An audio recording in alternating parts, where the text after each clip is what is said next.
Good morning student. Vidya Bharati द्वारा संचालित online क्लासों में आपका हार्दिक अभिनंदन। आज हम कक्षा 9वीं विषय गणित संख्या पद्धति के बारे में अध्ययन करेंगे।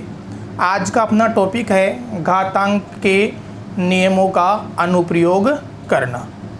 तो यहाँ से सबसे पहले हम पढ़ेंगे घातांक के नियम कौन कौन से होते हैं।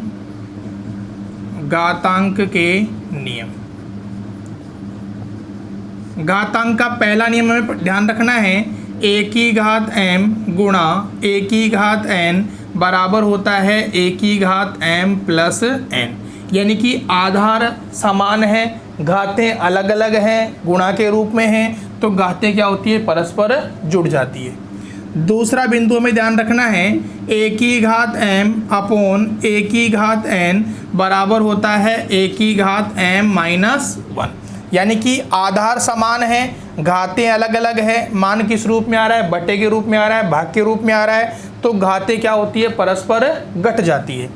तीसरा बिंदु हमें ध्यान रखना है, a की घात m के ऊपर घात लगी हुई है n। देखो घात के ऊपर घात लगी हुई है तो घातें क्या हो जाएगी, परस्पर गुणा हो जाएगी। चौथा बिंदु हमें ध्यान रखना है, a की घात m गुणा b की घात m बराबर होता है a गुणा b की घात m। यानी कि आधार अलग अलग है, घात सेम है, तो आधार क्या होगा, परस्पर गुणा होगा और घात क्या रहेगी, वही रहेगी। पांचवा बिंदु हमें ध्यान रखना है, a की घात 0 बराबर कितना होता है, 1 होता है। तो ये घातांक के 5 नियम हैं। इन घातांक के पांचों नियम का प्रयोग करते हुए हम क्या करेंगे, सवालों को हल करेंगे। तो यहाँ से प्रश्नावली 1.6 का पहला प्रश्न हमें दिया हुआ है, मान ज्ञात कीजिए। मान ज्ञात कीजिए, हमें मान ज्ञात करना है। पहला प्रश्न दे रखा है, पहले का पहला 64 के ऊपर घात लगी हुई है 1/2। सबसे पहला काम क्या करेंगे, हम 64 के गुणनखंड करेंगे। 64 के गुणनखंड करेंगे। देखो 64 के अंदर इकाईकांक कितना है, 4 है। तो हम जानते हैं किसी संख्या के अंदर इकाईकांक 0, 2, 4, 6, 8 हो तो वह संख्या क्या होती है, 2 से विभाज्य होती है। तो इकाईकांक 4 आ रहा है, 2 का भाग देंगे, 2 तिया 6, 2 दूनी 4। फिर इकाईकांक कितना आ गया, 2 आ गया, 2 का भाग देंगे, 2 एकम 2, 2 छिकी 12। फिर 2 का भाग देंगे 8 बार, फिर 2 का भाग देंगे 4 बार, फिर 2 का भाग देंगे 2 बार, फिर 2 का भाग देंगे 1 बार। यानी 2 दूनी 4, 4 दूनी 8, 8 दूनी 16, 16 दूना 32, 32 दूना 64। यानी कि 64 के जो गुणनखंड है वो कितने हो गए, 2 गुणा 2 गुणा 2 गुणा 2 गुणा 2 गुणा 2। यानी 2 कितनी बार आएगा आपके पास में, 6 बार आएगा। तो हम इसको क्या कर सकते हैं, 2 की घात 6 के ऊपर कितनी घात आ जाएगी, 1/2। अब यहाँ से हम पढ़ चुके हैं कि यदि घात के ऊपर घात आ रही है, यानी कि हम पढ़ चुके हैं कि a की घात m के ऊपर घात n है तो घातें क्या हो जाती है, परस्पर गुणा हो जाती है। तो यहाँ से 2 की घात 6 और घात कितनी लगी हुई है, 1/2 है, तो घातें क्या हो जाएगी, परस्पर गुणा हो जाएगी। 2 का भाग दिया 6 के अंदर कितनी बार जाएगा, 3 बार। यानी मान कितना आ गया, 2 की घात 3। और यहाँ से 2 की घात 3 का मान हम जानते हैं कितना होता है, 2 गुणा 2 गुणा 2। यानी 2 दूनी 4 और 4 दूनी 8। ये क्या हो जाएगा, हमें इसका आंसर प्राप्त हो जाएगा। इसी प्रकार पहले का तीसरा हम करते हैं। पहले का तीसरा हमारे पास में है, 125 के ऊपर घात लगी हुई है 1/3। अब देखो 125 के गुणनखंड करेंगे हम, तो हम जानते हैं कि जिस संख्या में इकाईकांक 0 या 5 हो तो वह संख्या 5 से क्या होती है, विभाज्य होती है। तो 5 का भाग देंगे, 5 दूनी 10, बचे 2, 5m 25। फिर 5 का भाग देंगे, 5m 25। फिर 5 का भाग देंगे, 5 एकम 5। यानी कि 125 के गुणनखंड क्या हो जाएंगे, 5 गुणा 5 गुणा 5 के ऊपर कितनी घात लगी हुई है, 1/3। अब यहाँ से हम 5 गुणा 5 गुणा 5 को क्या कर सकते हैं, 5 की घात 3 के ऊपर कितनी घात लगी हुई है, 1/3। अब देखो आधार हमारे पास में कितना है 5, घात कितनी लगी हुई है 3 के ऊपर कितनी घात लगी हुई है 1/3।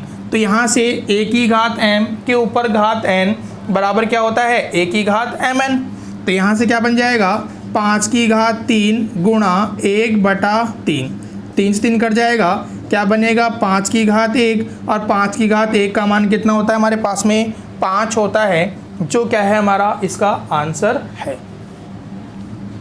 इसके बाद में क्वेश्चन नंबर 2, क्वेश्चन नंबर 2 दे रखा है, वही क्या करना है, मान ज्ञात करना है अपने को। अब इसके अंदर हमारे प्रश्न क्या है, चेंज है। हमें दूसरे का पहला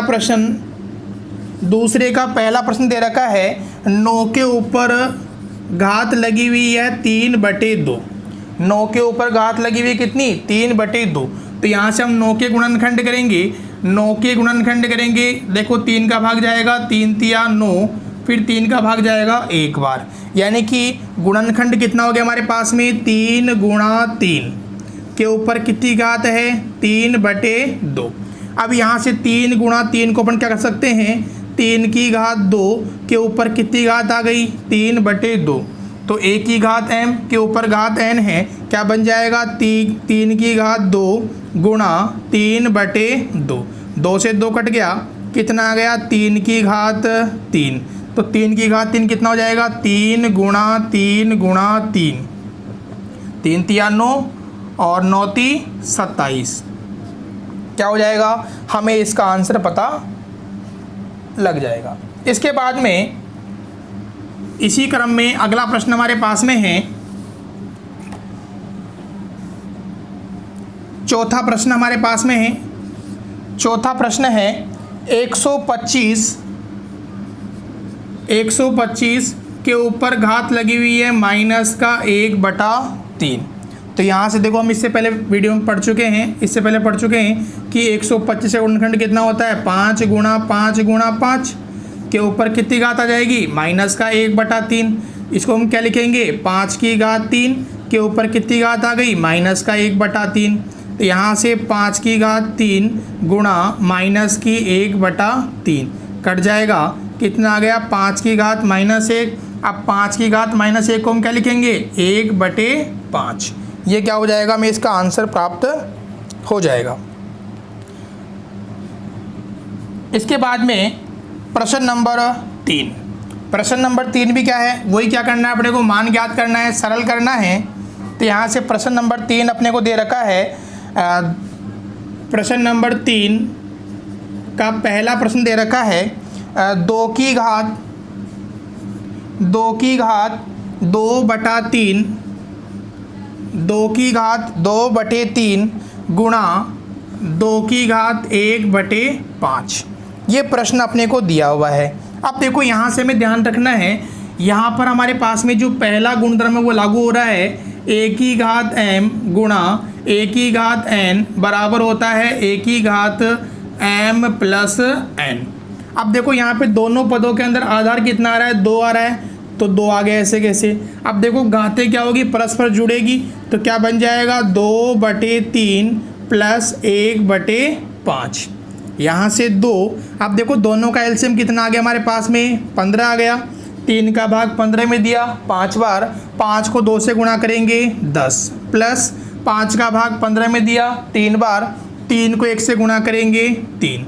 तो यहाँ से कितना बन गया 2 की घात 13/15। ये क्या हो जाएगा, हमें इसका आंसर प्राप्त हो जाएगा। इसके बाद में अगला प्रश्न हमारे पास में है प्रश्न नंबर 2। इसी प्रश्न का 1/3 के ऊपर घात लगी हुई है 3 के ऊपर घात कितनी है 7। अब देखो यहाँ से हमारे ऊपर हमारे प्रश्न के अंदर घात के ऊपर क्या लगी हुई है, घात लगी हुई है, तो घातें क्या हो जाएगी परस्पर गुणा हो जाएगी। 1/3 के ऊपर कितनी घात है 3, अब 7 एक घात और लगी हुई है, तो गुणा में कितनी आ जाएगी 7 आ जाएगी, यानी कि 1/3 की घात 21। हम जानते हैं a की घात m के ऊपर घात n बराबर क्या होता है a की घात mn। इसके बाद में प्रश्न नंबर 3 हमारे पास में है 11 के ऊपर घात लगी हुई है 1/2।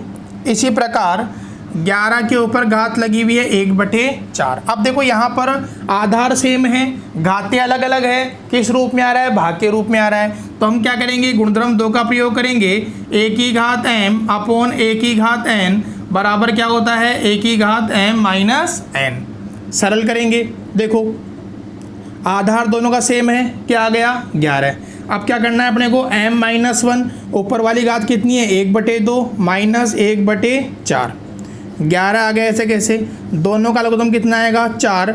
2 का भाग 4 में दिया, 2 बार जाएगा, 2 को 1 से गुणा करेंगे 2 माइनस 4 का भाग 4 में दिया, 1 बार जाएगा, 1 को 1 से गुणा करेंगे 1, यानी कितना आ गया 11 के ऊपर कितनी घात आ गई 1/4।